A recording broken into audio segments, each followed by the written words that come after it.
there's some weapons that the weak can use, okay? And even if you're working with somebody and they're telling you to do things, what people do when they don't have the power is they sabotage what they're doing. They will put out shoddy products, okay? They will work very slowly and not get the work done, okay?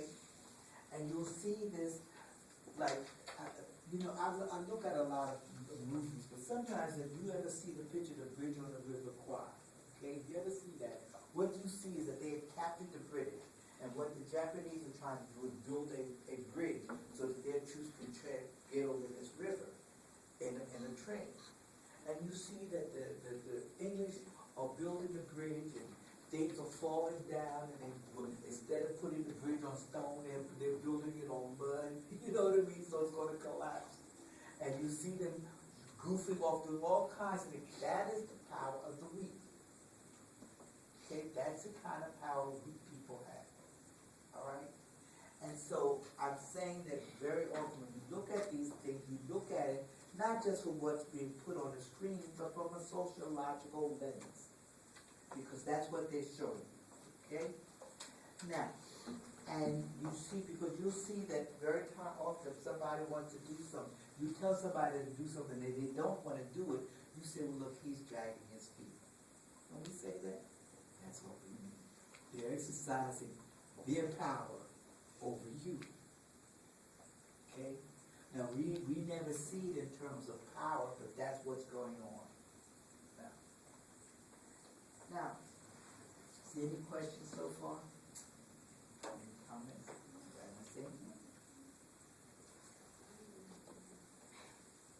We want to talk about power and privilege. Okay? Now,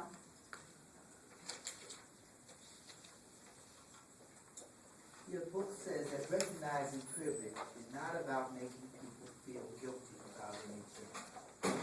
Okay? Because very often, the people with privilege don't even see that they have it.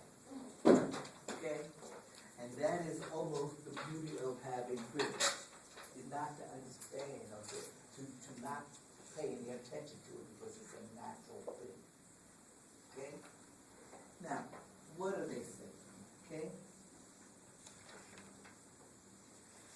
Remember, we say that everybody in society is connected to relations. And so, privilege changes depending on where you are. Okay? Now, the same way when we looked at the picture of the Indian woman with the habit, okay, that what happened is that the French had the privilege of saying, this is what we're going to do. This is our privilege, okay? But usually you will discover that when you look in this society, the privileges were always centered on the white Anglo-Saxon male Protestant. That was the privileged class. And they never go around saying, I'm a member of the privileged class. It's something they take for granted. Just like the night follows the day, they're supposed to be privileged, okay? And men would feel like, well, look, I'm privileged over women. We don't discuss that, okay? We know that the reality is that we all feel that we're superior to women. That's what happens, okay? And all the women feel like, well, look, I don't have to discuss this with this 5-year-old. I'm superior to the 5-year-old. You don't think about that privilege, okay? It's just something that you do, okay? Now, you will notice that there are times when we start talking about things like sexual orientation, okay? And we will sit down and argue things such as, look, you don't see that the straight male goes around talking about I'm a straight male. It's the person who is not straight that has to explain why they are not straight. Okay? And then what happens is, because by being a straight male, I assume I have the privilege to criticize what you are, okay? Without going around saying what I am. Now, the other thing is that one can be privileged in some categories and disfavored in others. So just like you all have statuses and roles and things of this nature, you will know that look at somebody like our governor that came out and said that he was gay, or whatever it was he was. Okay? Now, he was a governor. Now look at all the privileges that he had. He had privileges from his status. Okay? He had the privilege of being of the group of people who had money. Okay? He had privileges because he was a white male. Okay? He had privileges because everybody thought he was straight. Okay? So he had all of these privileges at his disposal. Okay?